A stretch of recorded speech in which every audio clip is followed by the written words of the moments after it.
terdengar suara saya dengan cukup baik? Ya, terdengar Bu P. Oke, Pak Hendra, dan juga kemudian ada Bude Andara. Bude, sudah terdengar suara saya, Bu? Apakah sudah bergabung di ruang itu? Ini mesti anu dia, boleh teman kuni capan. Beri anu juga. Baik, langsung saja saya akan sedikit membacakan sisi narsum Bapak pimpinan Indonesia dalam kebutuhan khusus tahun 2004 seperti itu ya Pak. Juga salah satu founder aliansi praktis.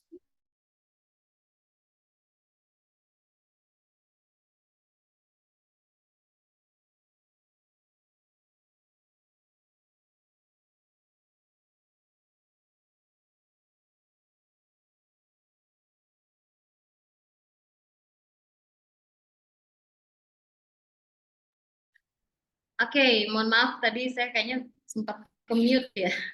Saya ulangi lagi untuk membacakan narsum. Yang pertama itu ada Bapak Hendra Ranesutuma. Beliau ini merupakan pimpinan of Dreams Indonesia, berkecimpung dalam dunia tumbuh kembang anak sejak tahun 2004, juga salah satu founder Aliansi Praktisi Pemerhati Autisme Indonesia atau APPAI, dan saat ini juga tinggal satu atap dengan anak-anak spesial yang boarding di Ordrim Indonesia sejak tahun 2016.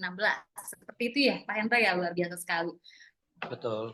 Oke, kemudian saya langsung membacakan untuk CV narsum yang kedua, juga yang merupakan sosok yang luar biasa hebat, yaitu ada Bude Andara. Bude sudah hadir di tengah kita? Mungkin kalau hadir bisa menyapa peserta webinar ini, kebetulan sudah ada 100 peserta ya, luar biasa nih. Gimana? Coba saya pengen dengar dulu suara dari Bude nih. Takutnya belum ada, kayaknya udah masuk nih harusnya. Oke, baik. Mungkin sambil menunggu Bude, seperti itu dari CV kedua narsum kita yang luar biasa ini, hadirin sekalian. Maka tanpa menunggu lama-lama nih, untuk kita mendapatkan diskusi atau sharing gitu ya, langsung kepada narasumber yang yaitu Bapak Hendra. Mangga Bapak, waktu dan Zoom-nya kami persilahkan. Ya, Assalamualaikum warahmatullahi wabarakatuh.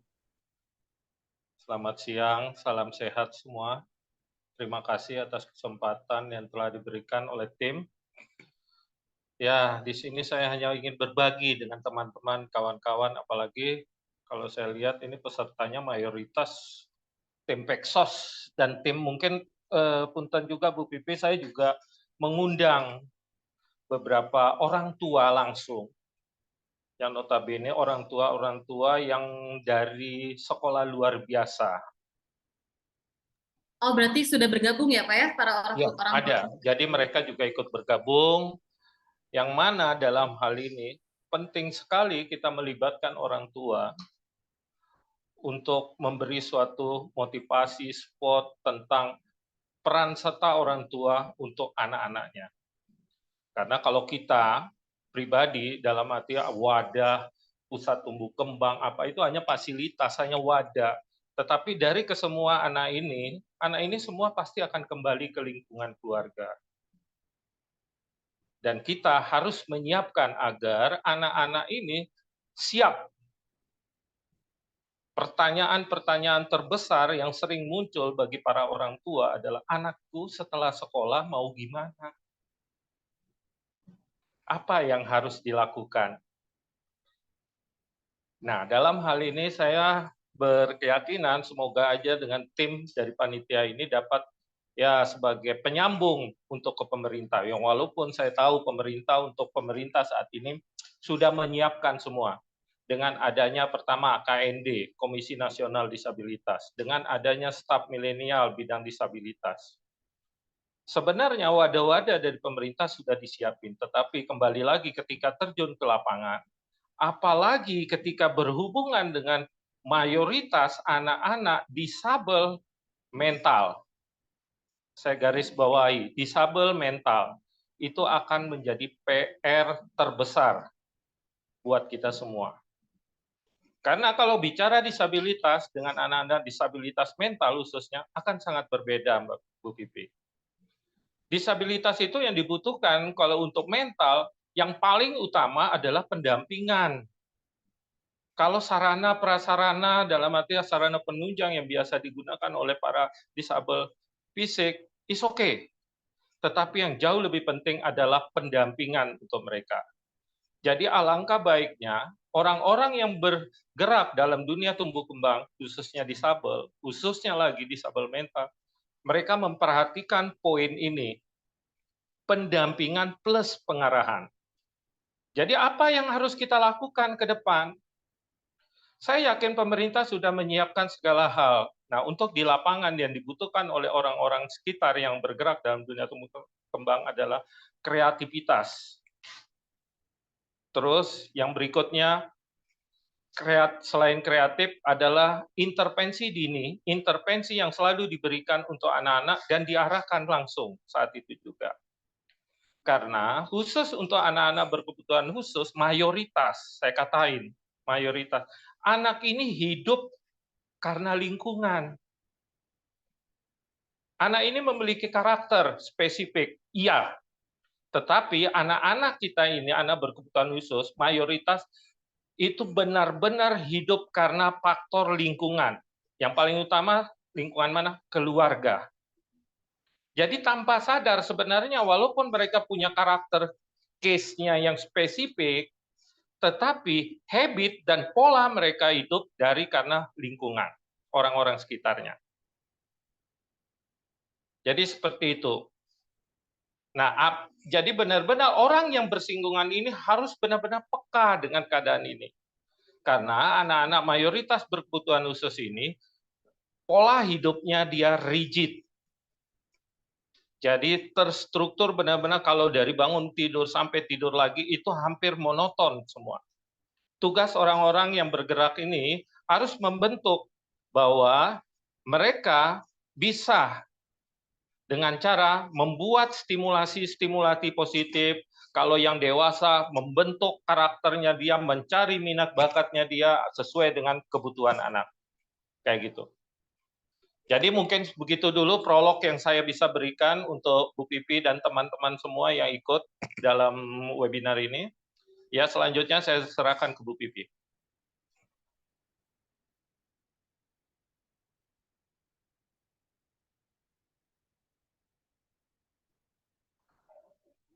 Baik, terima kasih Pak Hendra, luar biasa ya. Memang pada hakikatnya itu seorang anak itu harus dia sangat bergantung pada lingkungan. Maka dari itu lingkungan dari khususnya keluarga sebagai sekolah pertama anak-anak gitu kan, itu perlu tentunya ada perhatian apa yang spesifik gitu ya Pak ya. Tadi bagaimana juga orang tua melakukan stimulasi untuk dapat membantu perkembangan anak-anak tersebut. Nah, baik Pak Hendra, menurut Bapak sendiri gitu ya dari pengalamannya dalam proses mengatasi anak dengan kebutuhan khusus, rata-rata tantangan apa sih Pak yang sering sulit dilakukan oleh para orang tua ini dalam mendampingi anak berkebutuhan khusus? Oke, saya langsung jawab ini mungkin ya semoga orang tua ada yang di sini. Justru tantangan terbesar kami yang memiliki wadah pusat tumbuh kembang dimanapun itu adalah sinkronisasi. Membuat sinkron apa yang kami berikan di tempat terapi atau di wadah komunitas apapun itu dengan kondisi di rumah supaya sinkron itu tidak mudah. Jadi saya di sini tidak bisa menyalahkan para orang tua. Kenapa? Orang tua ini harus di-spot, harus diberi motivasi. Kenapa itu tidak bisa terjadi? Maaf aja Mbak Pi, kita realistis.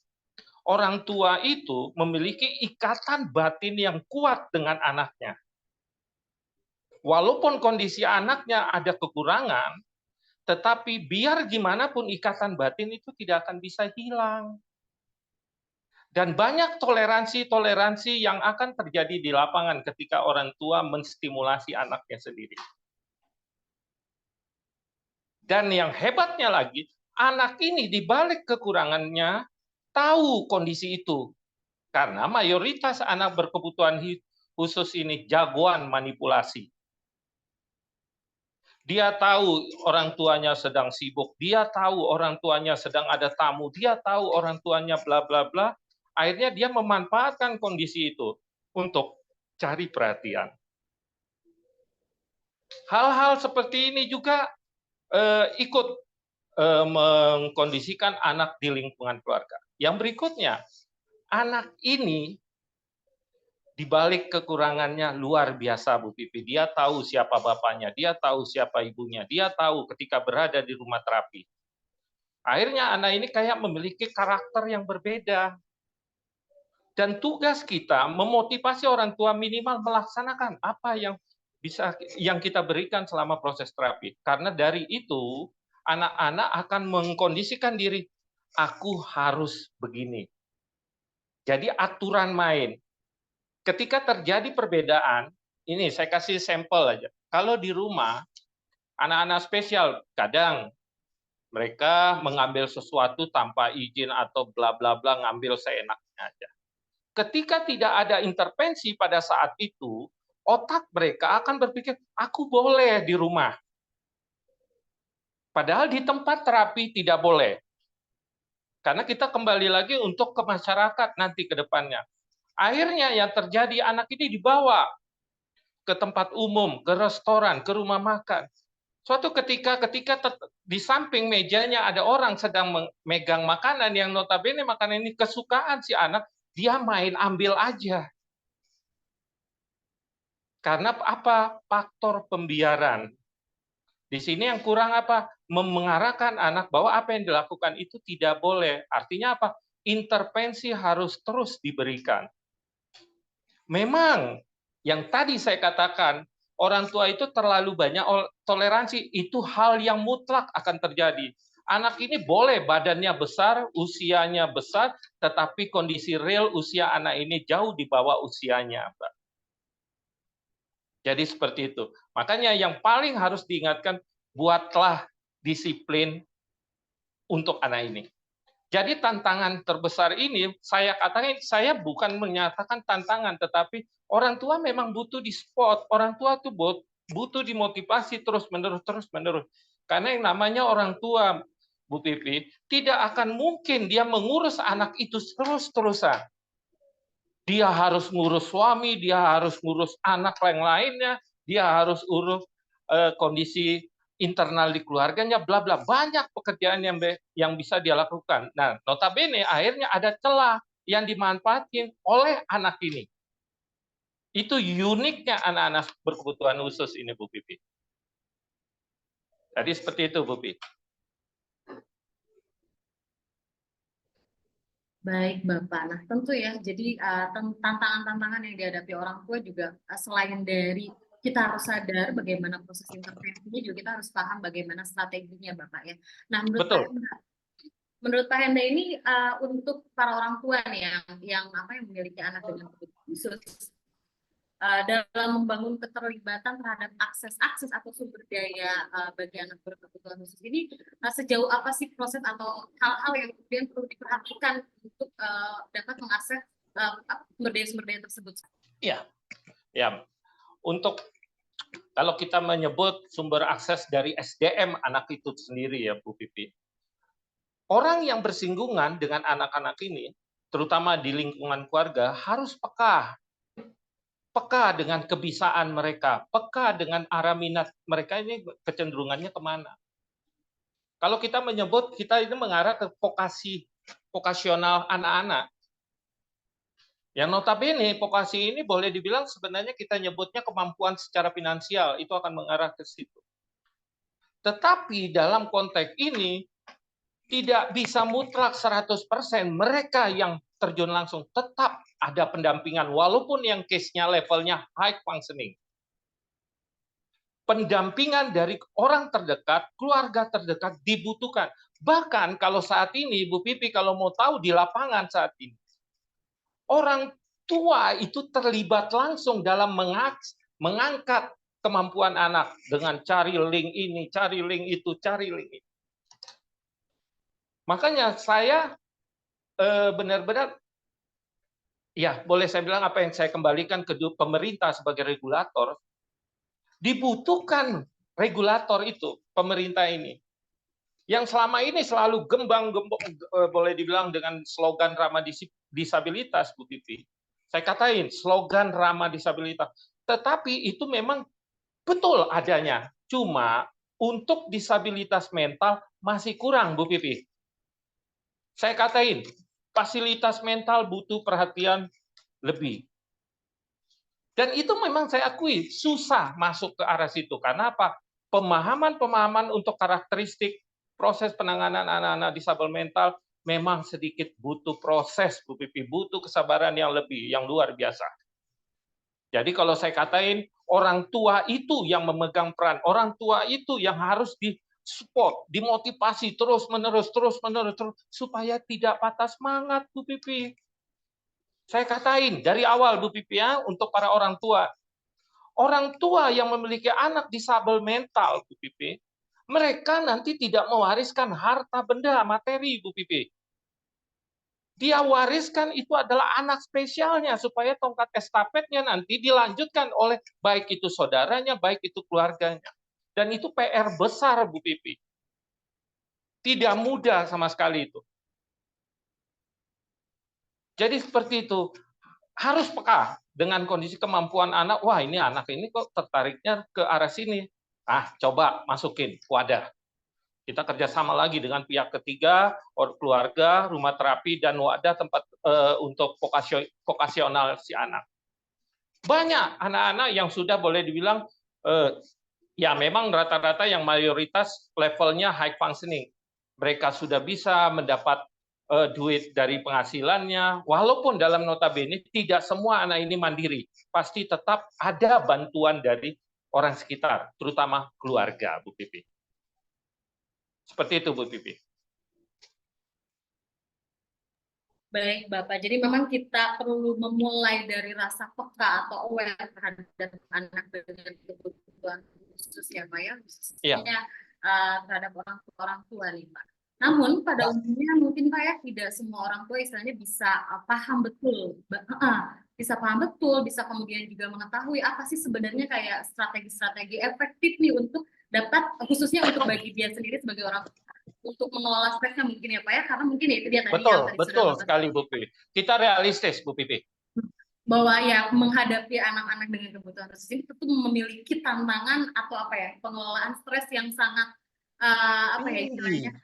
Iya, betul sekali ya Pak ya. Nah, menurut Bapak sendiri selaku Bapak yang sudah tinggal dalam satu atap gitu kan ya, bagaimana sih memanajemen emosi tersebut untuk orang tua bisa kemudian tetap dalam dalam kondisi yang sehat ketika.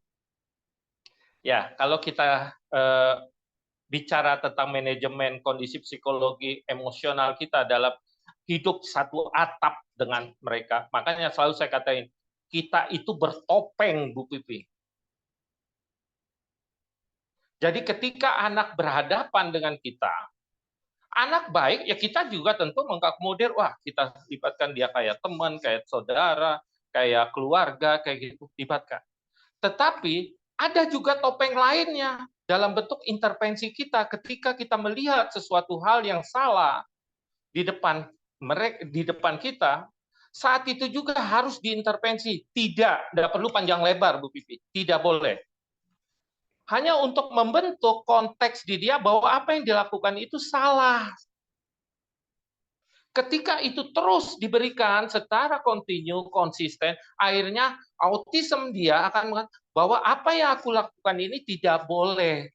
Dan itu akan ketanam terus. Tetapi yang harus dipahami di sini, apa yang terjadi di area terapi itu atau di wadah komunitas itu belum tentu sama dengan di lingkungan keluarga.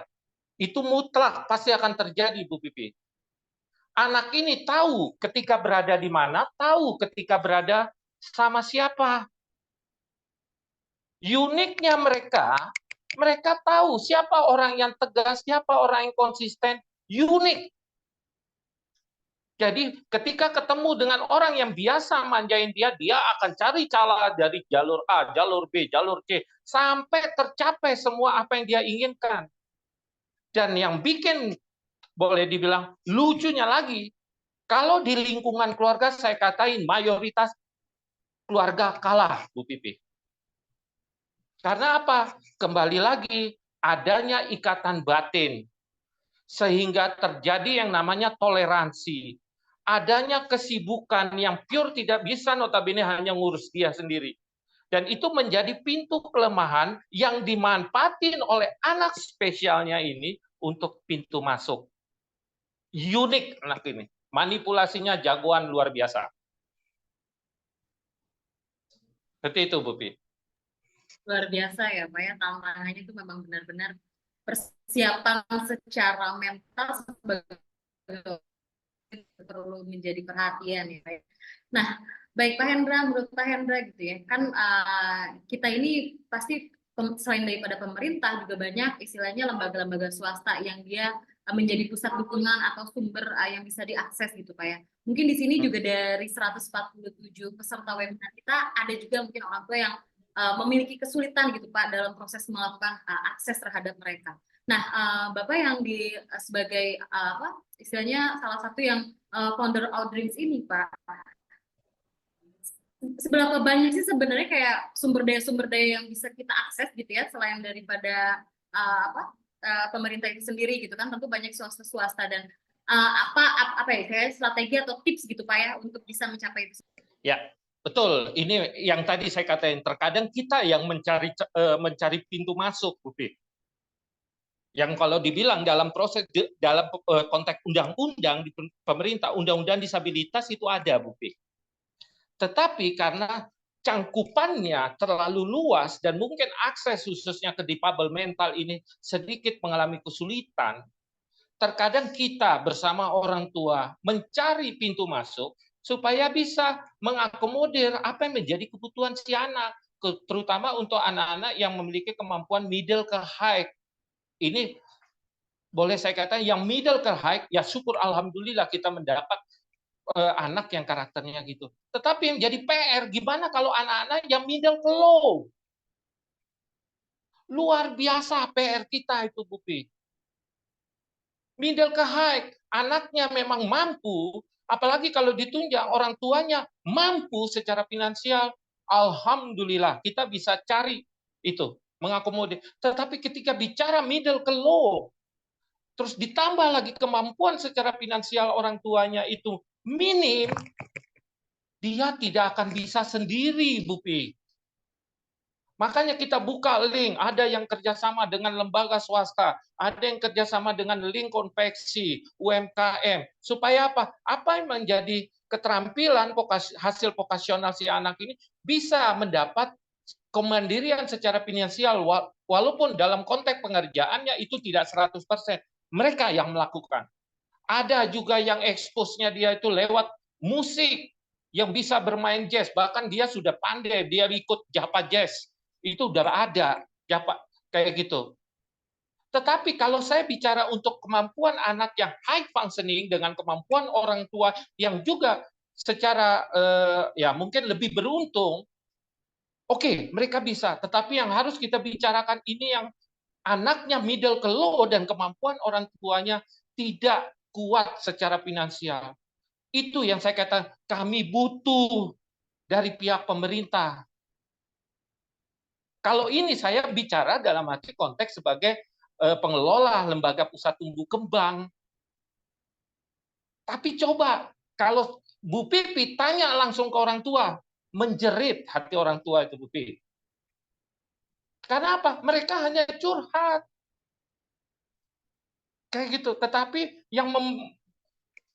yang membuka akses itu sebenarnya pemerintah. Makanya saya katakan pemerintah saat ini sudah siap kok dengan segala regulasinya gitu. Udah siap diakomodir. Tetapi ketika terjun ke namanya disabel mental masih kurang. Itu masih kurang. Jadi bahkan saya buka pintu selebar-lebar. Ayo kita kerjasama. Gimana cara memberi support para orang tua dan anak-anak ini supaya mereka lebih ya optimal, maksimal seperti itu Bu Pipi. Nggak bisa kita sendiri Bu Pipi, kita harus bareng semua dengan berbagai macam elemen. Seperti itu Bu Pipi. Ya betul sekali Pak, memang apa ya perlu adanya kemudian strategi strategi yang dilakukan oleh pemerintah untuk melakukan penjangkauan terhadap Betul. orang tua Yang luas dan merata, Bu Pipi. pulau gitu ya, karena memang tanpa adanya penjangkauan. Iya, iya betul Pak. Karena sering terjadi juga ya Pak ya. Saya juga termasuk praktisi di lapangan. Kadang saya juga menemukan kasus-kasus yang tadi betul Pak, mereka itu memiliki potensi, tapi kadang mereka tidak bisa menjangkau yang pada akhirnya bisa membantu untuk tumbuh kembang anak-anak berkebutuhan khusus. Nah kemudian juga selain daripada itu perlu ada kolaborasi dan koordinasi ya Pak ya terhadap instansi pemerintah dan non pemerintah pada akhirnya untuk bisa saling mendukung ya Pak ya, karena mungkin ini menjadi PR untuk kita semua ya Pak ya, bagi anak untuk menangani atau melakukan pendampingan terhadap anak berkebutuhan khusus. Ini akan seru nih Pak ya, karena saya lihat di sini juga banyak dari salah satu dinas-dinas dan juga mungkin saya akan meminta tanggapan juga dari peserta webinar. Tapi sebelum kita melakukan sesi tanya jawab, mungkin sebelum saya ke narasumber selanjutnya, Pak Hendra ada lagi yang ingin disampaikan terhadap para peserta webinar ini nih Pak, kit tambahan untuk menjadi. Lanjut Bu Pipi, lanjut. Saya nanti tunggu. Saya justru ingin sharing dengan para orang tua, dengan para praktisi, dengan para pemangku kebijakan di pemerintah. Mangga kita berbagi untuk anak-anak kita ini semua, untuk para orang tua Bu Pipi. Oke, berarti nanti kita sistemnya diskusi interaktif aja ya Pak ya. Betul Bu Pipi. Siap. Hadirin peserta webinar sekalian, kita langsung saja setelah tadi Pak Hendra telah mengejawantahkan bagaimana strategi dan juga tantangan mengenai anak dengan berkebutuhan khusus, kita langsung saja ke narasumber selanjutnya, yaitu ada Bude Endra, mungkin sudah bergabung bersama kita. Apakah terdengar suara saya, Bude?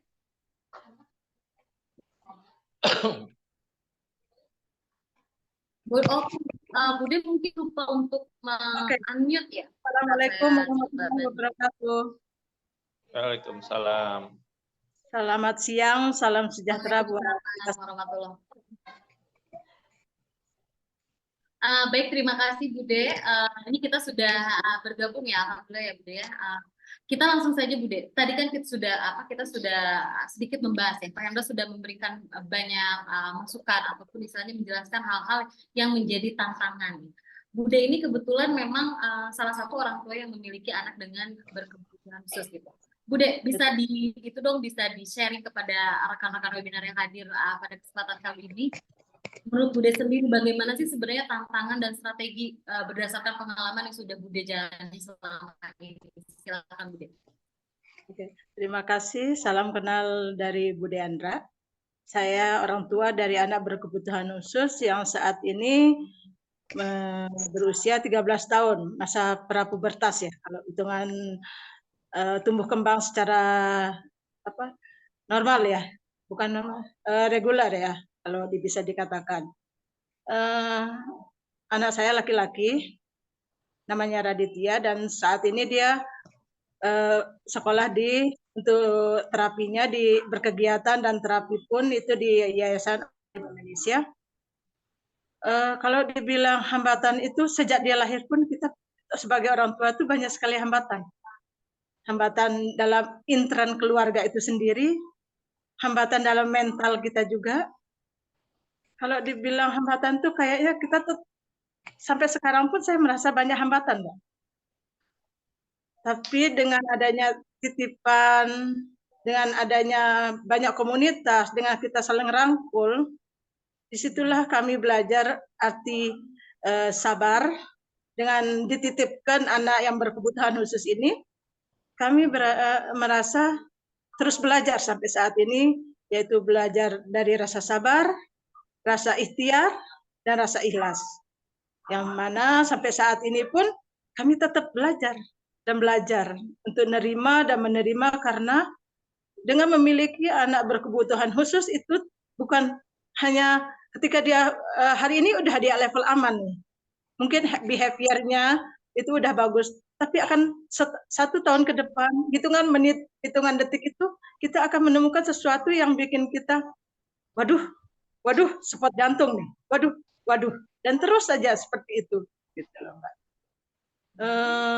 Tapi saya juga termasuk orang yang shopping terapi Mbak. kalau dikatakan shopping terapi. Ketika anak saya didiagnosa dalam umur 3,5 tahun, didiagnosa dengan hambatan tumbuh kembang,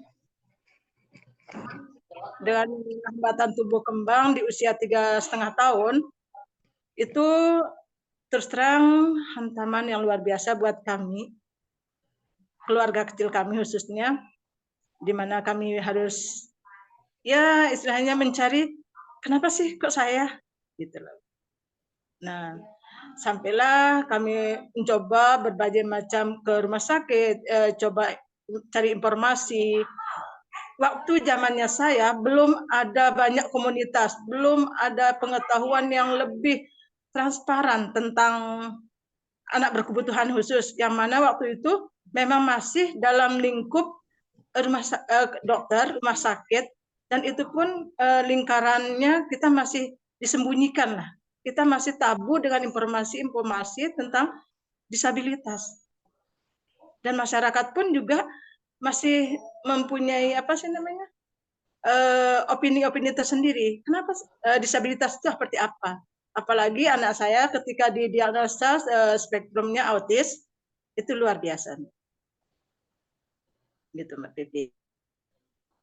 Jadi tantangan itu setiap hari itu ada. Ketika saya sebagai orang tua, anak itu saya masukkan ke sekolah, mungkin saya merasa tenang, merasa bebas dalam saat ini. Tapi ketika benar kata Pak Hendra tadi, ketika di rumah kami harus sudah siap dengan apa yang akan dia perbuat. Gitu. Jadi terus dan terus. Itu yang saya juga orang yang shopping terapi, jadinya kalau untuk dibilang hambatan itu ya banyak lah. Saya juga enggak mau bilang gimana sih. Kalau dibilang banyak banget. Kalau dibilang tidak, ya tidaklah gitu loh. Jadi membesarkan hati, tidak, semua baik-baik saja. Baik, Ibu, luar biasa sekali ya, Bude ya. Berarti sekarang Bu Pipi mungkin saya bisa beri tambahan sedikit untuk Bude. Dalam konteks apa yang menjadi curahan hati Bude sebenarnya itu pasti terjadi juga menjadi curahan dari para orang tua lainnya. Tetapi satu yang saya motivasi untuk para orang tua. Orang tua diberikan atau diberi titipan anak spesial. Berarti kalau saya berpikir logis, orang tua itu spesial, Bu. Kenapa? Karena belum tentu yang namanya profesional, praktisi, pemerhati atau siapapun itu yang pintar secara teori, ketika dititipkan anak spesial ini belum tentu siap. Saya katakan seperti itu. Saklek saya ini, Bu. Jadi begitu spesialnya. Dan boleh saya katakan seperti ini. Tanpa sadar orang tua ini kayak Bude, sampel. Kayak gitu, maaf. 13 tahun itu berjalan. Yang awalnya itu kayak ada bom atom masuk ke otak. Ya Allah, seperti ini. Tetapi tanpa sadar, waktu terus berjalan dengan segala tindakan apa yang tindakan positif yang diberikan untuk anak. Tanpa sadar, ini dilalui. Dan motivasi ini harus diberikan kepada orang tua. Yakin mereka bisa. Jangan sampai berasumsi seperti ini. Orang tua sering banget melihat anaknya, oh ya enak ya Ibu punya anak spesial tapi kondisinya bagus. Kondisinya bisa kooperatif. Saat itu, iya. Tetapi ketika mundur ke belakang, proses yang dilakukan oleh orang tua ini benar-benar butuh pengorbanan yang luar biasa. Kaki, kepala jadi kaki. Dikorbankan apa? Uang bisa dicari, Bu Pipi. Tapi waktu tidak bisa di-rolling, tidak bisa di-rewind. Makanya kalau saya bilang motivasi orang tua, support para orang tua, manfaatkan waktu itu. Apapun yang kalian lakukan untuk anak-anak spesial ini, insya Allah ketika kita melakukan hal positif, impact-nya anak ini akan berdampak positif juga. Seperti itu Bu Pipi.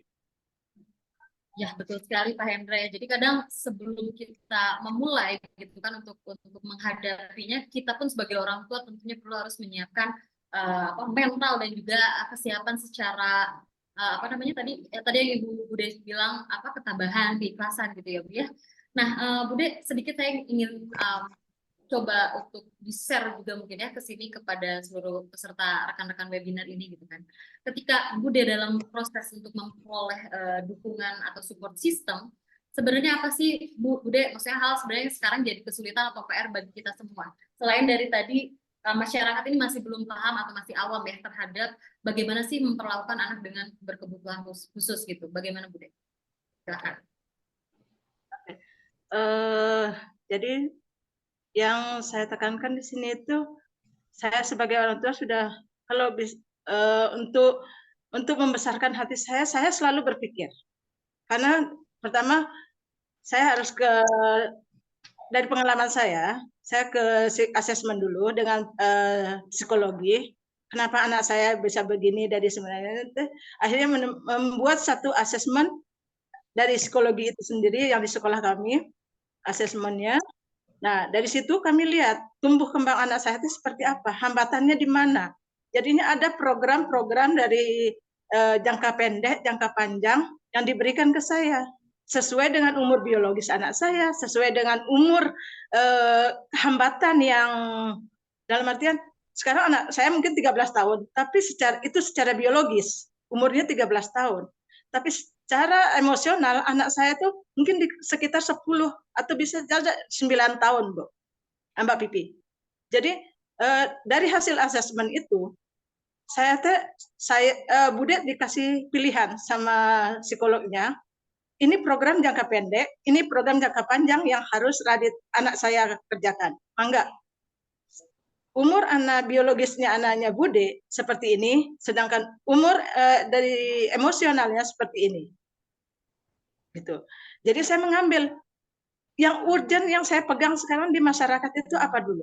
Selain saya menyiapkan mental saya ambil yang saya pikir ini anakku, saya selalu menanamkan, ya saya juga dulu dengan Pak Hendra itu selalu mengatakan sama saya, jangan pernah punya mindset anakku tidak bisa apa-apa.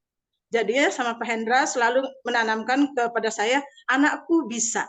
Karena saya Pak Hendra bilang, karena ucapan seorang ibu itu adalah surganya anak. Doa buat anaknya itu sendiri. Jadi ketika ibu berkata, anakku tidak bisa, dia akan tidak bisa. Kata Pak Hendra, dan itu yang terus ditanamkan. Jadi dia harus bilang, anakku ini bisa, anakku bisa. Dan harus bisa. Anakku tidak apa-apa, anakku baik-baik saja. Tapi di hati saya tetap aja, anakku harusnya dia udah bisa begini, ternyata masih belum bisa secara umur biologisnya gitu loh Mbak. Akhirnya dengan dikasih program, terus dari asesmen itu timbullah stimulasi, bagaimana yang mana program jangka pendeknya, dan itu kami kerjakan dengan secara segitiga emas, yang mana dari sekolah, terapis, dan saya di rumah. Itu kerja sama saya. Dan karena satu yang seperti Pak Hendra selalu tanamkan, teman-teman komunitas selalu tanamkan, dan banyak literasi yang saya baca juga, saya tidak akan memberikan anak saya warisan berupa harta, tapi saya merasa bangga ketika anak saya bisa mandiri, karena saya yakin saya tidak bisa mendampingi anak saya seumur hidup saya. Karena saya tidak tahu sampai kapan Allah itu akan memanggil saya, sampai kapan Allah itu mempercayakan anak itu ke saya. Jadi itu intinya. Jadinya semua yang saya lalui itu dengan proses, dengan asesmen, termasuk yang shopping terapi itu. Tapi tetap saya berdasarkan asesmen. Karena saya nggak mau apa yang saya kerjakan hari ini itu akan sia-sia dan tidak berprogres. Ketika saya mengerjakan sesuatu dengan asesmen awal, dengan yang ditunjukin sama psikolognya, baik itu program jangka pendeknya, jangka panjangnya, ya itulah yang saya sesuaikan dengan kebutuhan biologis, kebutuhan semuanya anak saya ini. Di samping itu juga saya selalu tetap menanamkan di mindsetnya saya ini, anakku anak reguler, anakku anak biasa saja. Anakku seperti anak umum lainnya, dia pasti bisa. Amin. Itu. Jadi saya lebih cenderung membesarkan hati saya, Bu, Mbak Pipi. Itu aja.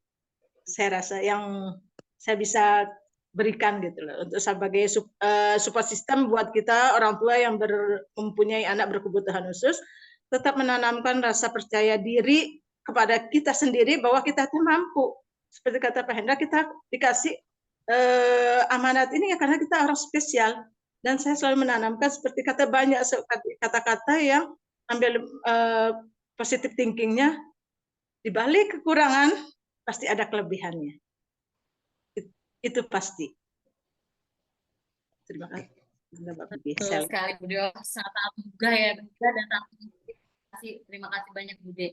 Berarti memang kita harus memulainya dari mindset diri kita sendiri ya sebagai orang tua. Bagaimana untuk memberikan pandangan bahwa mereka sama dengan anak dan memiliki potensi yang bisa maksimal untuk dicapai seperti itu ya, Bude ya. Terus juga ini menarik mengenai segitiga emas gitu. Bagaimana kita sebagai orang tua juga perlu aware, tadi melakukan assessment terlebih dahulu gitu ya. Apa sih sebenarnya kebutuhan, bagaimana sih support system yang bisa dicapai gitu ya, Bu ya. Mungkin Pak Hendra bisa menambahkan lagi, Pak? Ya. Nah, saya tambahkan mungkin dalam konteks motivator untuk motivasi buat para orang tua, support system buat orang tua. Jadi, saya punya slogan, Bu, Mbak Pipi ya. Berikan apa yang dibutuhkan oleh anak sesuai dengan hambatan anak. Bukan apa yang kita mau. Ini agak sedikit boleh dibilang ya kayak gimana ya. Terkadang begini Bu Pipi. Banyak case orang tua memiliki ekspektasi tinggi terhadap anaknya. Iya, itu real. Siapapun itu orang tua. Seperti tadi yang Bude katain, spot orang tua, ini bisa, ini bisa, ini bisa, dengan dalam arti anak ini bisa karena dibiasakan. Dan siapa yang memegang peran itu? Kalau di tempat terapi, yakin itu pasti bisa. Di kondisi yang seperti ini, di kondisi ini. Makanya kalau kayak kami biasanya, saya minta para orang tua kerjasama, Bu, simulasikan hambatan-hambatan apa yang terjadi di rumah, tunjukin pada kami, biar kami simulasikan juga di tempat our dream. Saya tunjukin ke ibu, ke bapak, anak ini bisa. Kenapa saya berikan ini? Saya sertakan sama video, supaya mereka memiliki keyakinan. Orang tua, anakku bisa. Karena terkadang kalau kita hanya teori, hanya omongan, tidak ada bukti real secara fisik menunjukkan anak itu bisa. Orang tua terkadang malas-malasan, Mbak Pipi. Makanya dengan cara video itu, evaluasi per 3 bulan, per 6 bulan, disertai dengan video, bukan hanya tulisan. Kalau tulisan saya katain Bu Pipi, karangan bebas bisa terjadi. Dibuat karangan bebas mau dia, asal bapak senang, asal ibu senang. Tapi kalau video itu real. Dan itu bisa jadi pembelajaran buat para keluarga yang berada di rumah untuk mengaplikasi apa yang kami berikan. Dari konteks itu, ketika melihat video, orang tua yakin, semangat luar biasa. Pasti, sama-sama makan nasi, dia bisa, masa aku nggak bisa? Walaupun, tanda kutip, yang perlu digarisbawahi, ikatan batin ini berperan serta. Karena ketika bicara orang tua, mencoba treatment yang kami berikan, terkadang banyaknya kompleks ini, benar-benar kalau di lingkungan keluarga, kerjaan itu di dalam lingkaran keluarga, itu yang mengakibatkan inkonsistensi stimulasi yang terjadi di rumah. Tetapi bukan berarti tidak bisa. Bisa. Kuncinya cuma satu. Katakan tidak, bila itu tidak, bila itu salah. Jangan buat pembenaran dari suatu kesalahan. Pada anak disabel mental, terutama kayak anak autism, ketika orang terdekat memberi ultimatum seperti itu. Oh, nggak apa-apa kok, oh anteng ini. Otak mereka akan berasumsi, oh aku boleh kok di rumah. Tetapi ketika terjun masyarakat, tentu hal itu akan berseberangan dengan apa yang kita berikan. Tidak bisa di masyarakat kita kondisiin masyarakat untuk mengikuti maunya si anak. Tidak bisa. Harus kita yang bisa masuk ke masyarakat itu. Makanya pola-pola pembelajaran dengan cara keluar ke sana, keluar ke tempat umum, pengenalan apa itu penting bagi mereka. Supaya apa? Pengkondisian mereka jadi keluar dari zona nyaman. Jadi tugas kita wadah ini kalau saya bilang ada wadah ini boleh saya bilang hanya fasilitasi Mbak Pi. Semuanya itu tetap yang harus di-spot, yang harus dimotivasi itu benar-benar lingkungan keluarga supaya mereka terus semangat. Kalau saya bicara Bude usia anaknya usia belasan, kebayang buat anak-anak lain yang usia puluhan tahun. Apalagi kalau kita lihat anak-anak yang kemampuan case-nya dia di bawah rata-rata, middle ke low. Luar biasa orang tuanya itu. Dan tanpa sadar, dengan segala keterbatasan para orang tua itu yang memiliki anak spesial di karakter level low, tanpa sadar, ya Allah, anak ibu sudah sampai puluhan tahun, begitu luar biasa apa yang sudah mereka lakukan. Yang notabene, kalau mereka dititipin ke keluarga atau siapapun itu, belum tentu siap. Jangankan sehari, hitungan jam aja udah angkat tangan, Bu Pi. Jadi seperti itu. Makanya harus disupport para orang tua ini. Dan makanya dalam hal ini ada bisa disambungkan ke pemerintah, support system buat orang tua bukan hanya sarana prasarana, tapi harus masuk ke lingkungan keluarga ini. Apa yang bisa diberikan untuk keluarga ini supaya keberlangsungan mereka dalam proses pendidikan anak ini tetap panjang gitu, Bu Pi. Seperti itu, Bu Pipi. Baik, ya betul. Karena saya pun setuju ya bahwa orang tua ini tidak harus bisa mengontrol ekspektasi terhadap anaknya.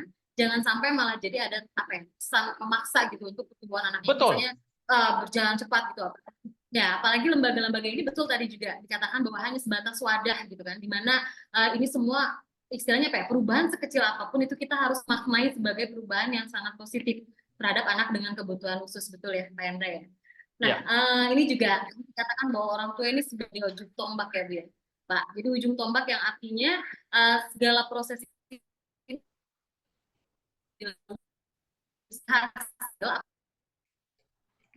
bisa paham, bisa melakukan proses ya Pak ya, proses dalam kan, kemudian juga bagaimana melakukan advokasi seperti itu ya. Baik, Bude mungkin dari Bude ada yang mau ditambahkan sebelum kita apa istilahnya melempar kepada pesan yang dilihat sudah ada yang mulai mengacungkan tangannya untuk bertanya nih diskusi Bude.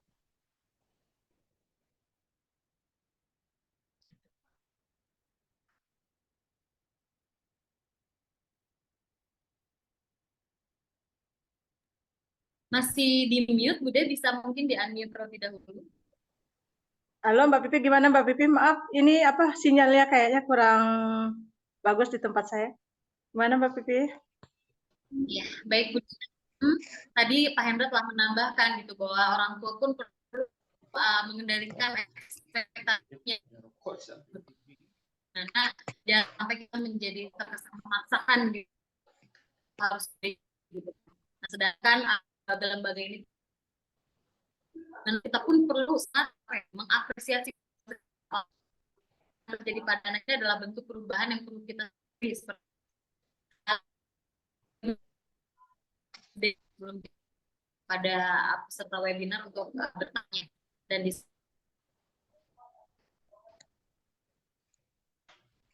Halo, kok saya nggak dengar ya?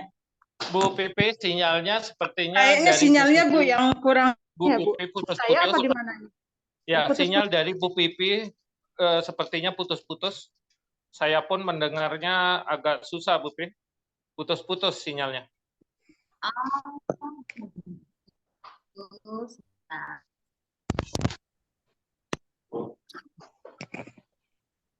Kalau sekarang sudah cukup jelas, Pak? Atau Ya, masih jelas, kurang jelas? jelas. Baik, terima kasih. Bu Din, kita tanggapan terakhir dari Bu De, Bu, setelah mendengar dari tadi Pak Hendra menambahkan sedikitnya gitu kan tentang bagaimana seseorang orang tua mempunyai ekspektasi yang perlu diberikan, juga bagaimana wadah hanya sebatas lembaga hanya sebatas wadah untuk kemudian membantu gitu. Bagaimana Bu De? Memang benar yang dikatakan Pak Hendra tadi, pemerintah itu adalah cuma sebagai wadah. Nah, disitulah kami peran orang tua. Dengan adanya wadah itu kami untuk mencari sesuatu yang lebih, menggali potensial yang ada di anak kami. Kenapa kita tahu ada potensial yang lebih, ada plus di anak kita yang berkebutuhan khusus? Ya berdasarkan asesmen itu sendiri. Berdasarkan asesmen sendiri. Nah, karena di dalam asesmen itu yang saya tahu untuk anak saya yang diberikan dari psikolognya, dari sekolah itu ada program jangka pendek, jangka panjang, yang mana yang pertama sekali yang diterapkan di situ dari hasil asesmen itu adalah behavior-nya. Behavior dari anak saya sendiri ketika di mana dia mampu mendengar instruksi dirinya sendiri, pokoknya tentang behaviornya itu yang pertama, poin pertama yang diberikan. Kedua ada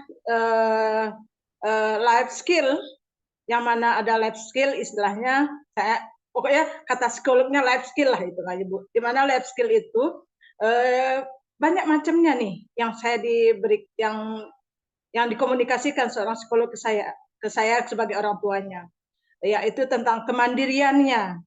Life skill itu maksudnya kemandiriannya. Kemandirian itu di sini banyak sekali part-partnya, Bu.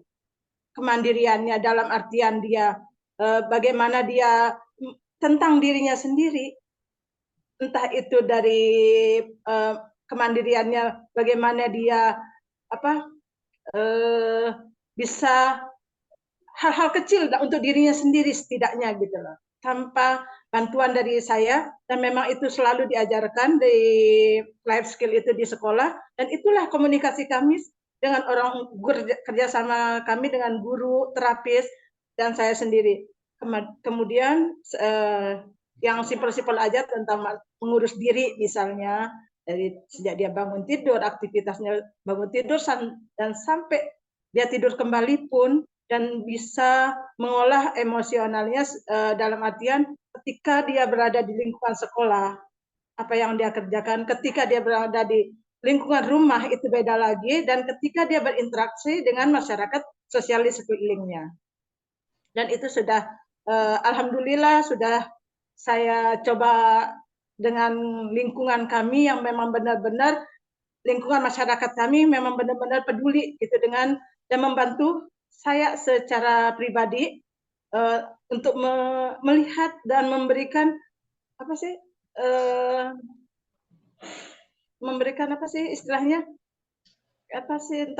memberikan bahwa Radit itu bisa, dan saya yakin itu dalam hal kecil sendiri, karena Radit, kalau dipikir memang benar apa yang kita lakukan untuk kemandirian itu harus continue dan terus diulang.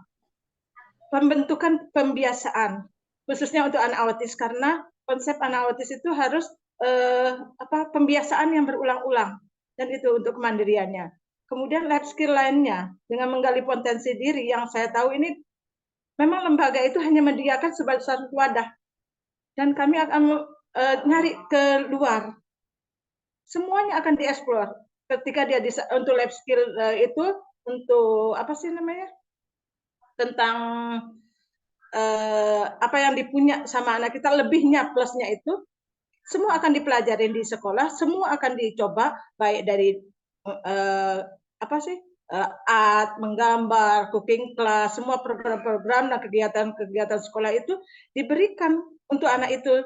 Nah, dari situ para terapi, guru akan membuat penilaian, anak ini dari usianya sekian, dia mampu seperti ini, dan itu kan ada report buat kita orang tua. Nah, ketika kita ada evaluasi, inilah yang harus diterapkan di rumah, diulang lagi. Nah, saya juga selalu menanamkan komunikasi ke anak saya. Jadi ketika dia pulang dari sekolah, ada apa? Gimana kamu hari ini? Belajar apa? Makanannya apa? Ini apa? Tugasnya apa?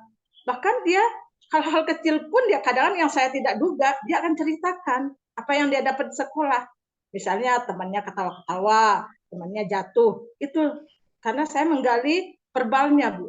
Anak saya sedikit diperbal, yang lumayan lah sekarang mah verbalnya gitu loh.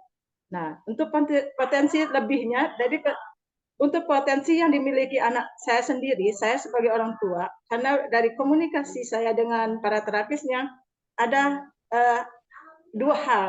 Satu, dia lebih cenderung ke menggambar, karena menggambar atau art lah hitungannya. Karena di situ tuh terapi banyak hal yang bisa kita ambil, gitu. Kalau dia menggambar, dia meluapkan rasa emosionalnya ada di situ, fokusnya ada di situ, dan itu kami cari juga di luar. Karena kenapa kami cari di luar? Bukan kami punya uang banyak, tidak. Karena kami ingin anak saya ketika dipegang sama orang lain, dia juga tahu ini gurunya orang lain juga, bukan guru yang ada di lembaga itu saja, gitu loh. Tapi dia bisa belajar dengan orang lain, di lingkungan lain, di tempat yang lain juga. Dan itu yang saya terapkan. Karena memang itulah yang arahan dari terapisnya itu sendiri untuk saat ini. Gitu. Mungkin Baik, itu terima saja. kasih. Ya, berarti memang apa ya istilahnya tuh perlu ada peran ya. Pada akhirnya orang tua juga harus menyambungkan nih apa yang selanjutnya dilakukan setelah anak mendapatkan penanganan atau istilahnya apa lembaga-lembaga ini membantu gitu kan dalam proses-proses pertumbuhannya. Sebagai orang tua kita memiliki peran di rumah kemudian ya untuk bisa melanjutkan apa saja sih sebenarnya yang harus dilanjutkan karena memang bicara masalah pendidikan rumah itu waktu justru banyaknya di rumah ya Bu ya. Pendidikan Ya. itu yang lebih penting itu bagaimana orang-orang bisa mendukung Bu ya. Apa yang selanjutnya dibantu oleh pihak-pihak lembaga ini, masukan-masukan diterapkan juga di lingkungan rumahnya. Seperti itu Bu De mungkin ya. Baik, hadirin rekan-rekan webinar sekalian, mungkin kita di sini akan mulai diskusi ya Bu ya. Jadi Bapak silakan di sini yang ingin bertanya raise hand, di sini sudah ada ya. Dari tadi ada Pak Desta Rian ya. Pak Desta Rian, mangga silakan dibuka mic-nya dan bisa langsung menyampaikan pertanyaannya. Ya, mohon maaf, Ibu, ini dengan Bu Desta. Ya, Bu Desta, ampunten. Ya, mohon silakan Ibu. Iya, saya mohon izin untuk off cam karena kondisinya memang tidak memungkinkan untuk on cam. Jadi mohon maaf ke Bapak, kepada Bapak narasumber. Jadi di sini saya adalah orang tua dari anak Down syndrome. Jadi bukan autis tapi Down syndrome. Oke. Nah, saya berasal dari Kota Garut, Provinsi Jawa Barat. Di sini saya sedikit mau menyampaikan mungkin karena saya berharap dengan adanya banyaknya Zoom meeting seperti ini menjadi perantara antara orang tua kepada dinas, kemudian yang jauh lebih tingginya lagi kepada pemerintah, bahwa kami sebagai orang tua itu apalagi yang tinggalnya cukup jauh dari kota, di desa, atau bahkan mungkin di pelosok. Jadi kebetulan anak saya itu baru berusia 4 tahun, masih kecil, dan alhamdulillah sudah mulai ada banyak perkembangan, namun sebetulnya hambatan yang sangat nyata yang saya hadapi itu adalah wadah atau fasilitas yang ada. Jadi saya itu harus melakukan terapi dengan cara yang cukup atau waktu yang cukup lama. Kemudian untuk waktu jaraknya yang cukup jauh. Jadi saya itu kalau ke kota itu harus 30 menit atau bahkan mungkin lebih. Tapi di kota itu hanya tersedia fasilitas terapi perilaku, kemudian terapi wicara, dan ABA. Itu pun di 3 tempat yang berbeda. Jadi untuk saya, orang tua yang dari desa harus berangkat ke kota, kemudian harus pergi ke 3 tempat yang berbeda dalam waktu dan hari yang bersamaan. Saya bukan kasihan ke diri saya, tapi ke anak saya. Jadi dia sudah lelah duluan untuk mau melakukan terapinya. Kemudian saya mencari alternatif lain, yaitu ke rumah sakit daerah. RSUD. Di RSUD itu juga belum lengkap terapinya. Saya menggunakan BPJS, tapi waktu sudah habis dengan mengantri. Ketika masuk ke ruang terapi, hanya mendapatkan waktu yang saya tidak puas. Dan saya merasa anak saya ini belum mendapatkan terapinya gitu dengan waktu yang seperti ini. Kemudian saya mencari alternatif kembali. Saya rela mengeluarkan uang untuk ke yayasan. Kemudian saya pergi ke Bandung dengan perjalanan kurang lebih 3 jam. Saya harus ke Bandung. Ada sebuah yayasan yang katanya di sana ada lengkap. Ya. Kemudian saya harus ke sana sebulan 1 kali. Yang bagusnya ternyata harusnya 2 minggu 2 kali. Tapi karena keterbatasan waktu, kemudian tenaga dan biaya, yang akhirnya saya mundur. Padahal saya sudah merasa cocok dengan yayasan tersebut karena lengkap. Ada okupasinya, ada SI-nya, ada wicaranya, ada TP-nya, bahkan ada ABA-nya. Di sana lengkap. Di mana Tapi itu, Bu? karena Nggak apa-apa, Yayasan Bu. Kenapa, Suryakanti. Pak? Iya, Itu Suryakanti. oke. Ya, lanjut, Bu. Ya, karena keterbatasan biaya juga, jadi saya mundur kembali. Dan waktu juga karena harus perjalanan 3 jam, kemudian pulang pergi jadi 6 jam, akhirnya saya mundur kembali. Jadi saya di sini sampai anak saya usia 4 tahun, belum menemukan tempat yang cocok untuk saya pribadi merasa anak saya sudah mendapatkan haknya gitu. Ya, betul. Karena saya harus Pak, kasihan anak saya gitu, sudah lelah terlebih dahulu sebelum melakukan atau mendapatkan haknya. Baik, Ya Jadi mungkin gini, Bu Pipi, poinnya mungkin saya sudah bisa tangkap. Itu benar-benar kondisi real di lapangan yang terjadi di para orang tua, apalagi yang di daerah. aksesibilitas ya, Pak ya. Nah, Ya, apalagi di daerah. Kalau saya katain saya mau belak-belakan di sini Bu Desta, ini benar saya panggil Bu Desta atau Bu Riam ini. Ya. Halo Bu Desta, masih mendengar? Halo, apakah Bu Desta masih dengar ini? baik, mungkin langsung aja dilanjut Pak Hendra Belum, ditanggapi. ada cuma gini-gini aja. Nunggu ini Bu materi aja kan. Apakah Bu Desta Materinya masih belum bisa? ada. Bu Desta masih mendengar?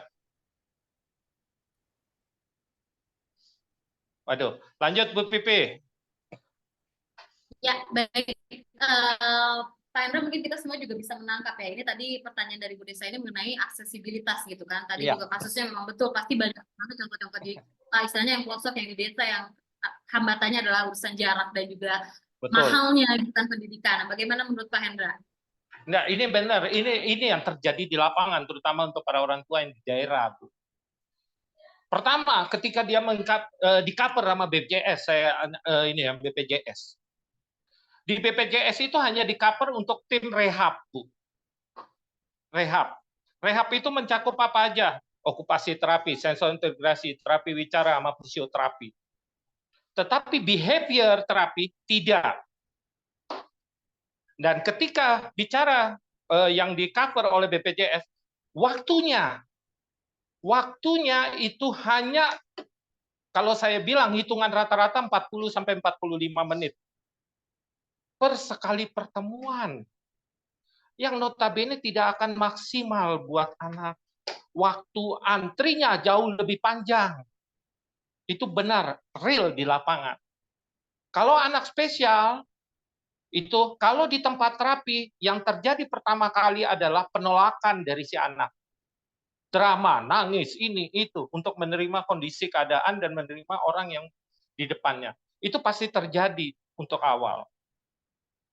Nah, ketika anak itu sudah dalam keadaan kondusif, di tempat terapi pun, di tempat terapi selama momen waktu itu, oke, anak bisa kooperatif. Tetapi ada satu hal yang sering terjadi. Anak ini terapi bagus dalam proses awal, dalam kurang dari 1 jam itu, oke, dia bisa mengikuti. Tetapi begitu selesai tempat terapi, begitu selesai keluar dari pintu terapi, anak itu mungkin kalau bisa teriak, dia akan berkata, merdeka. Karena apa? Dia kembali lagi dalam zona nyamannya dia. Jadi apa yang terjadi? Terkadang dia hanya nurut pada saat kondisi terapi ketika dia tahu itu sudah selesai dan kembali lagi ke ruang lingkup keluarga. Yang terjadi adalah dia bisa mengkondisikan diri sesuai dengan apa yang dia mau.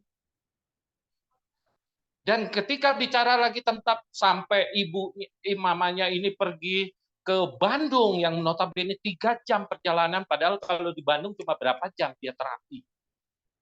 Itu memang jadi PR terbesar kita untuk dunia tumbuh kembang, supaya ada pemerataan wadah tempat pusat tumbuh kembang yang berada di daerah. Sebenarnya di Garut juga ada, Bu. Namanya Puspanadin. Mungkin nanti bisa ke Mbak Desta diberikan Puspanadin dan ada wadah-wadah lain juga. Tetapi kembali lagi secara biaya. Saya bagus, kalau zaman dulu sebelum COVID, pemerintah melalui Kemensosnya dia memberikan kepada keluarga disabilitas. Ada santunan, ada bantuan, ada bansos seperti itu. Yang bisa dikerjasamakan dengan pihak lembaga berikutnya, lembaga tumbuh kembang, bahwa itu menjadi area finansial untuk membantu terapi anak atau kehidupan sehari-hari orang tua. Tapi saat ini memang tidak. Tapi poin yang paling utama dari kondisi ini adalah bisa ada pemerataan wadah tempat terapi yang bisa mencakup ke daerah. Kalau di rumah sakit, sampai detik ini, notabene rumah sakit daerah itu hanya terbatas zonanya dia rehab medik, fisioterapi, terapi wicara, sensorintegrasi, okupasi terapi. Itu aja. Tapi keperilakunya belum. Seperti itu. Jadi saya ini berharap, saya sempat roadshow. Saya memang rencana dengan teman-teman di komunitas ingin membuat satu roadshow dengan cara seperti ini, Bu Pi. Smart parenting. Saya nyebutnya smart parenting. Artinya dalam prosesnya ini seperti ini. Dia bukan hanya teori. Karena ketika bicara teori untuk anak berkebutuhan khusus dengan berbagai case, satu case itu juga dengan berbagai macam level, satu level pun karakternya itu bisa berbeda-beda, tidak akan bisa sama. Jadi smart parenting apa yang diberikan? Saya kasih tantangan orang tua, bawa anaknya langsung saat itu, ceritakan apa yang menjadi kesulitan dan hambatan pada saat proses penanganan langsung. Dan di situ kita simulasikan langsung, bisa nggak anak ini dikondisikan? Gitu loh, Bu. Jadi smart parenting itu langsung ke benar-benar ke fisik. Kita kondisikan langsung tanpa teori. Ibu ceritakan, simulasikan apa yang Ibu kesulitan dalam proses penanganan anak di rumah. Kita simulasikan saat itu juga bahwa kita tunjukkan anaknya pasti bisa kita kondisikan. Seperti itu, Mbak Pipi. Baik, terima kasih Pak Hendra. Nah, ini juga kembali lagi kepada orang tua ya, bagaimana bisa melakukan smart parenting ini sebagai opsi kemudian ya ketika menghadapi tantangan-tantangan lain tadi seperti Bu Desta yang mengatakan mengenai fasilitas dan juga jarak. Bagaimana dari Bude Andra nih, apakah ada tanggapan lain?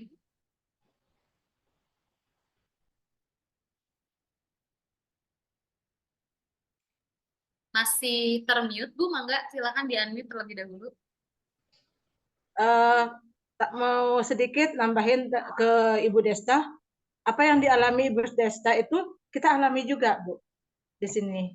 Walaupun saya hitungannya tinggal di kota Bandungnya ya, dengan akses ke rumah sakit, ke tempat terapi, posyandu itu memang mudah ya. Tapi tetap aja, ya itu seperti saya bilang, kita orang tua kalau dipikir habis di jalan. Memang saya pernah juga mengalami hal seperti itu, Bu Desta. Ketika ngantre dengan menggunakan anggaplah BPJS, kita habis waktu untuk ini, untuk itu. Nah, jadi kami ketika masuk dalam komunitas, itu pentingnya saya terapkan, bicarakan sini Bu Desta, kita berkomunitas. Kita berkomunitas, di situ kan di komunitas itu banyak sekali keluarga-keluarga disabilitas yang kita sama-sama senasib lah katakan, dan kita bisa sharing di situ. Intinya bagi saya sendiri, apapun keadaan anak saya saat itu, saya ceritakan dengan tidak ada yang saya sembunyikan. Jadi dalam artian kalau memang harus ya begini ya beginilah gitu. Saya udah tidak peduli dulu sama Bu Desta apa yang saya rasakan ketika mau ke sini biaya mahal, mau ke sini menggunakan fasilitas yang diberikan pemerintah, kebentur sama waktu antre, kebentur sama segala macamnya. Itu pernah saya di posisi seperti itu, Bu. Dan itu saya rasa membutuhkan banyak waktu yang saya buang percuma kalau katakan. Nah, begitu saya masuk di komunitas, banyak sharing yang seperti mengikuti smart parenting yang dikatakan sama Pak Hendra, disitulah saya coba membuat terapi sendiri. Saya banyak bertanya, saya cuma pinginnya, karena waktu saya sama anak itu bisa dikatakan itu 20 jam sehari, atau bisa dikatakan 18 jam itu sehari. Karena 2 jam dipergunakan untuk ke sekolah, 2 jam dia untuk tidur. Tapi bisa dikatakan 20 jam kita orang tua yang punya anak berkebutuhan khusus, itu adalah waktu yang kurang buat kita, Bu. Jadi saya berharap Bu Desta tetap semangat. Seperti yang saya bilang, tanamkan dulu rasa apa ya, saya maksud rasa ikhlas kita dulu, rasa menerima dulu gitu loh. Saya juga dulu pernah merasakan saya harus menerima dulu nih dari saya sendiri dulu berangkatnya. Ketika hati saya senang, hati saya tenang, dan hati saya oh ya udah. Nah, disitulah ada rasa kontak batin saya dengan anak itu sendiri, hingga kemudian saya bisa melakukan hal-hal terapis sekecil mungkin di rumah.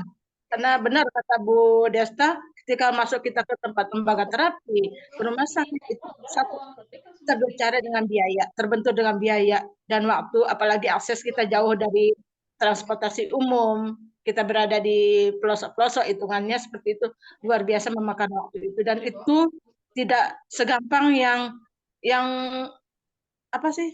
Segampang yang mereka orang yang berada gitu, hitungannya yang mempunyai akses segala rupa. Saya berharap juga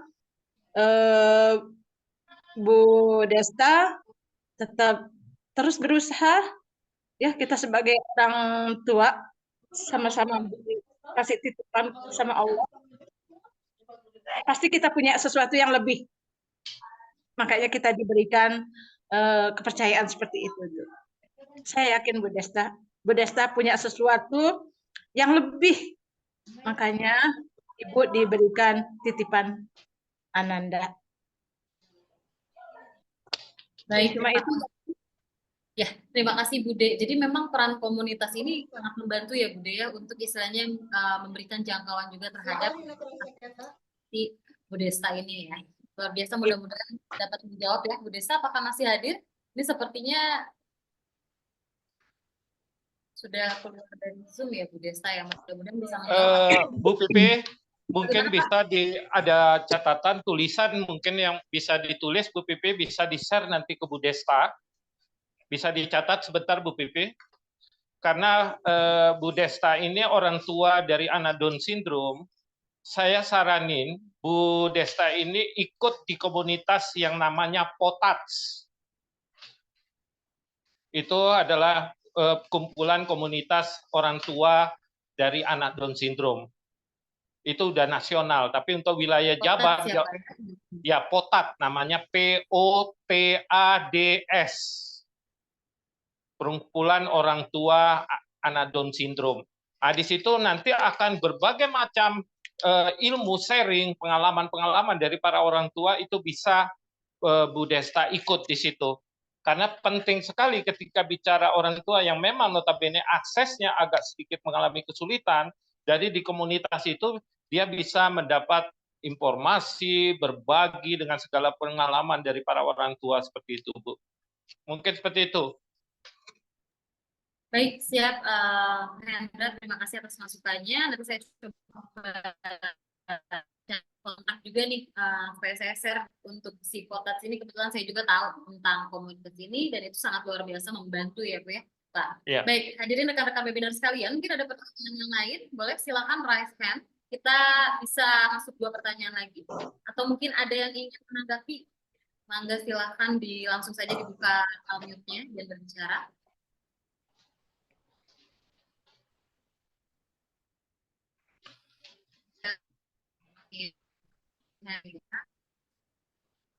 Mungkin Bu Pipi bisa masuk ke chat obrolan, siapa tahu ada orang tua yang hanya menulis chat di obrolan Ingin untuk pertanyaan. menambahkan berbagi pengalaman juga, tadi saya juga dengar di sini katanya ada juga beberapa orang tua yang memiliki anak dengan kebutuhan khusus, bisa melakukan sharing juga di sini. Oke, saya coba cari.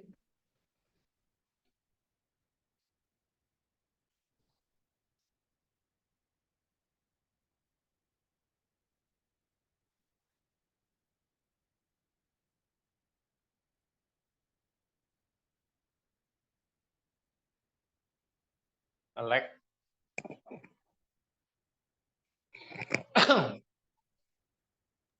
Oke, Bu Desta, sebentar. Ini tadi Bu Desta di chat bilang untuk on mic ya. Di situ sebentar saya.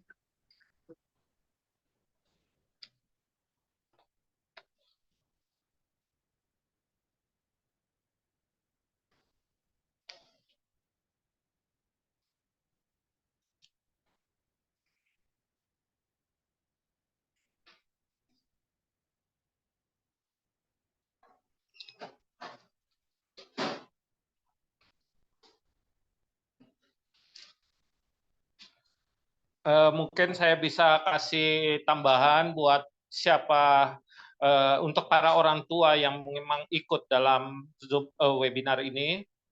Siapa dari para orang tua ini, siapa tahu ada yang ingin sharing, berbagi proses penanganan anak yang mereka lakukan di rumah, mungkin bisa berbagi pengalaman dengan berbagai macam cerita-cerita, sharing kesulitan-kesulitan dalam proses penanganan anak. Mungkin ini akan lebih optimal yang bisa diberikan untuk para orang tua. Mangga.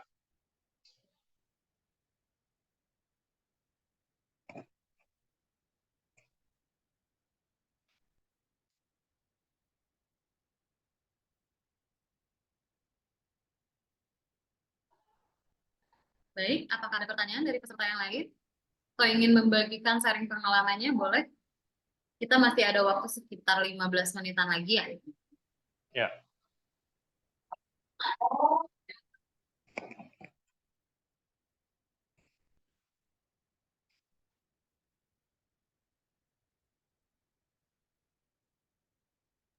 Atau mungkin di sini ada dari pihak Dinsos ya Pak ya, Pak Hendra, mungkin di sini juga kita bisa meminta tanggapannya.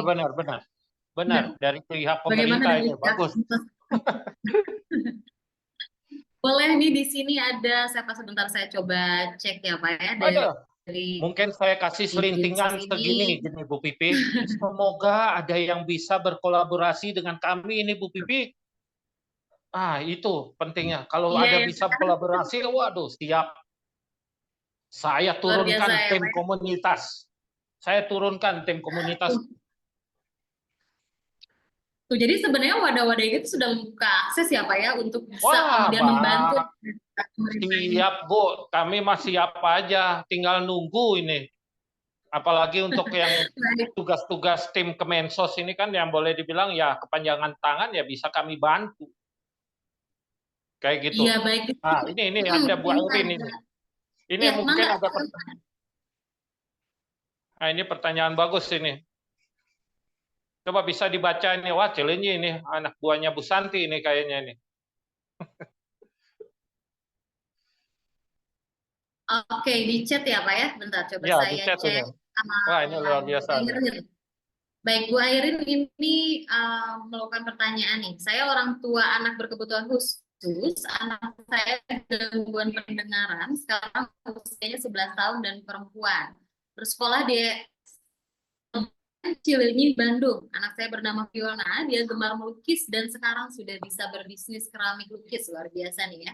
Wah, Dan luar alhamdulillah biasa. customer ada dari luar kota juga.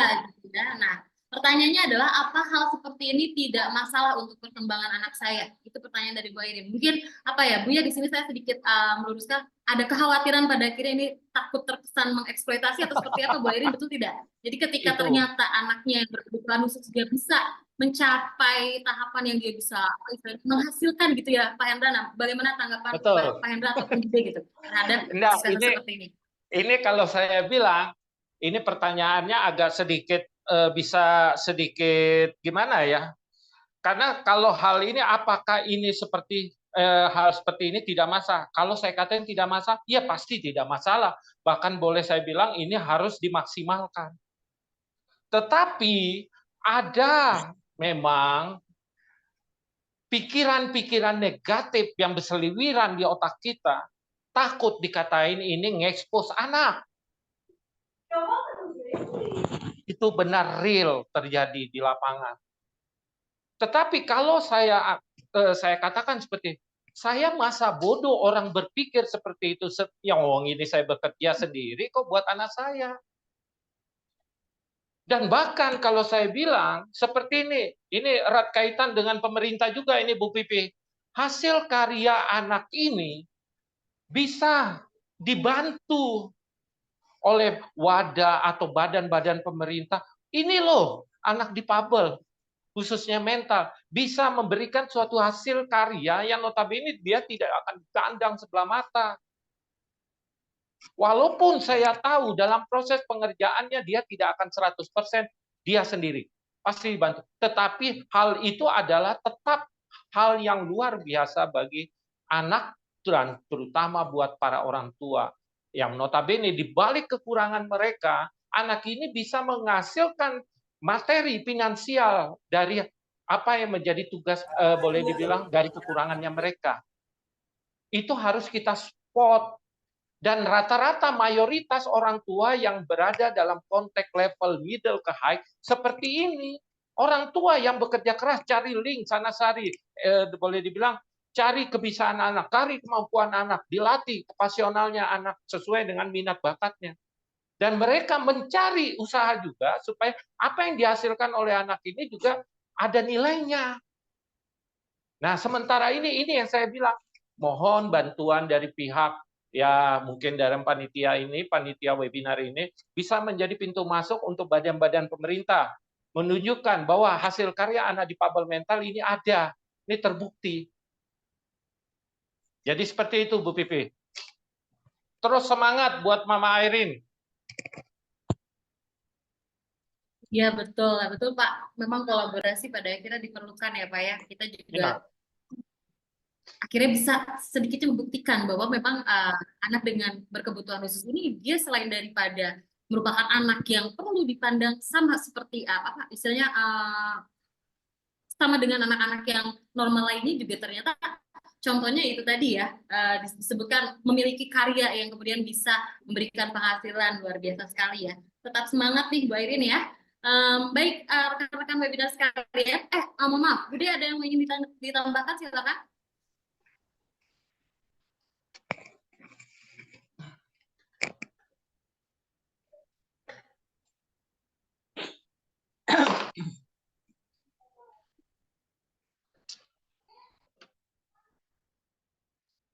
Bagaimana Bude? Ada tanggapan nih Bude? Tadi Bu Airin bilang bahwa anaknya itu sekarang ada juga yang istilahnya bisa menghasilkan karya.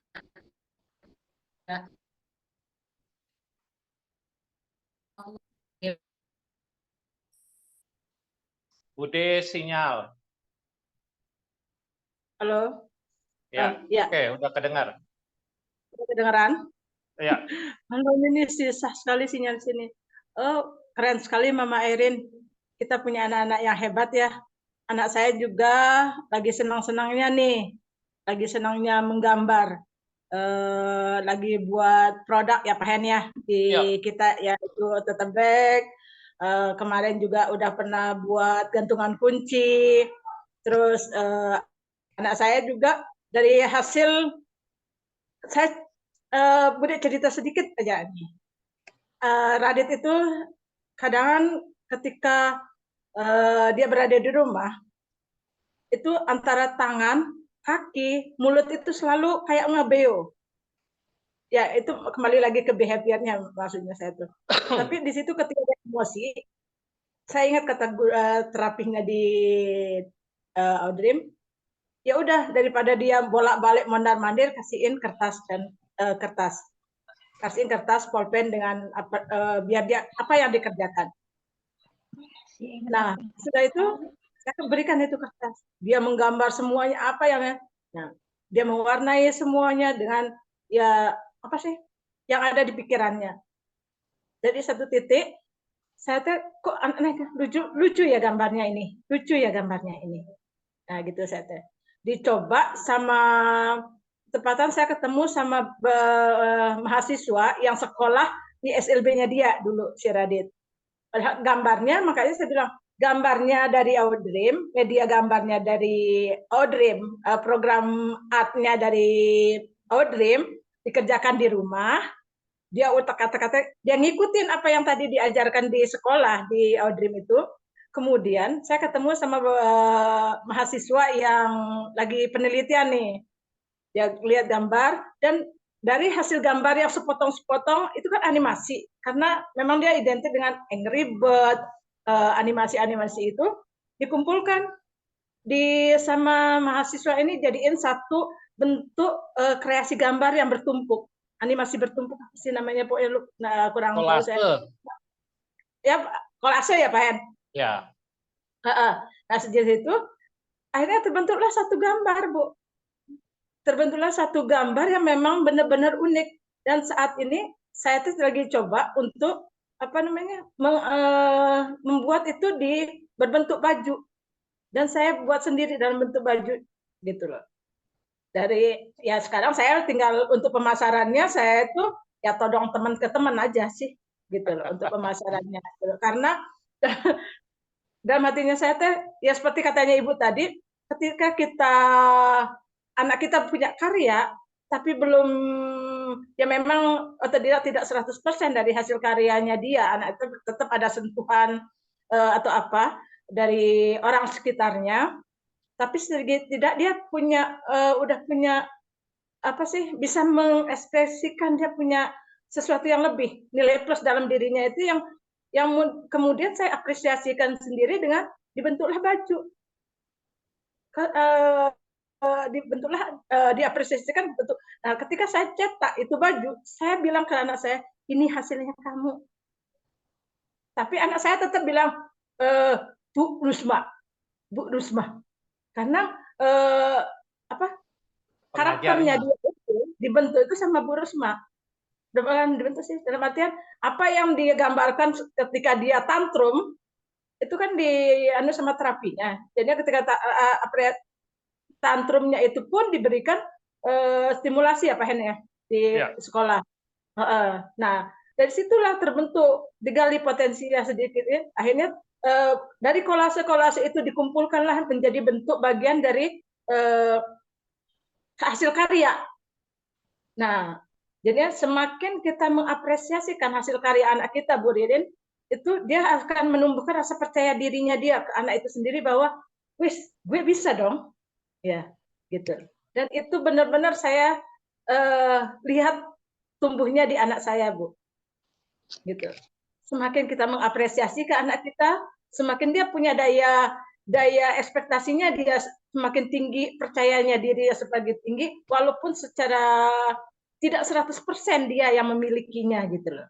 Tapi sedikitnya dia punya imajinasi, apalagi anak autis itu banyak imajinasinya gitu loh.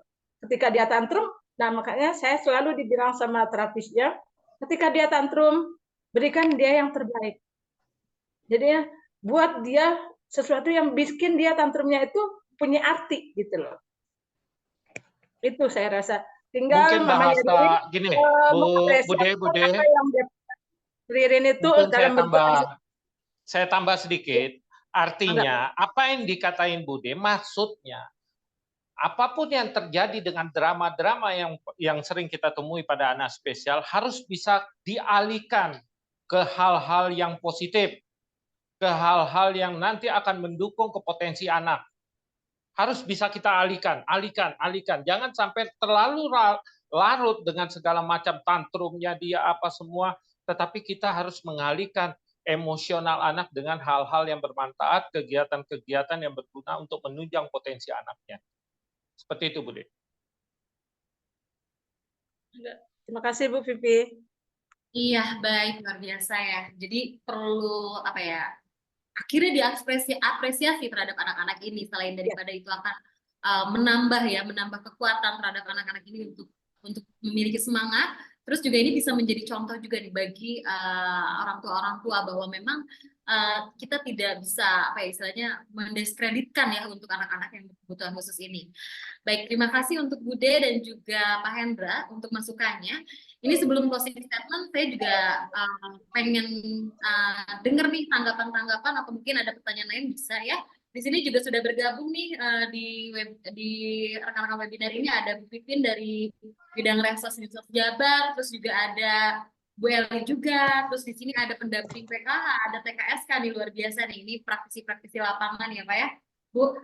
Kemudian juga ada Pak Bambang dari Dinsos Mura, ada Bu Fitri dari Dinsos Prof Mura juga, ada Pak Niko dari Dinsos Kepri nih ya, luar biasa. Ini mungkin bisa ada sedikit tambahan atau mungkin masukan, mangga silakan. Kita juga perlu mendengar ya Pak Hendra, betul nih, bagaimana sih, apa mungkin juga ada kesulitan ternyata nih dari pihak-pihak pemerintah ternyata untuk bagaimana bisa mengakomodir ataupun istilahnya menjembatani nih untuk para orang tua dalam akses fasilitas-fasilitas. Bagaimana, ada mungkin tambahan atau masukan? Belum ada, Mbak, belum ada. Dari Belum ada. baik, dari Lanjut Dinsos aja dulu. Jabar nih saya rasa banyak bergabung.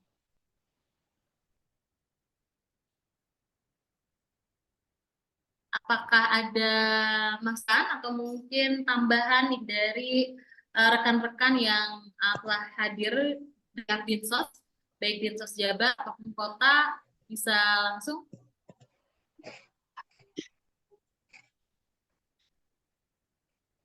Wah, mana tim Dinsos Jabar atau Dinsos Kota nih?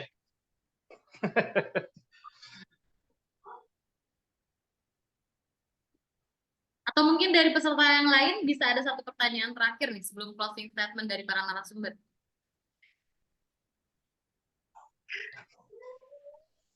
Baik, sepertinya belum ada ya, tapi mudah-mudahan apa yang telah disampaikan oleh narasumber ataupun yang kita diskusikan pada hari ini bisa cukup jelas membantu untuk rekan-rekan sekalian.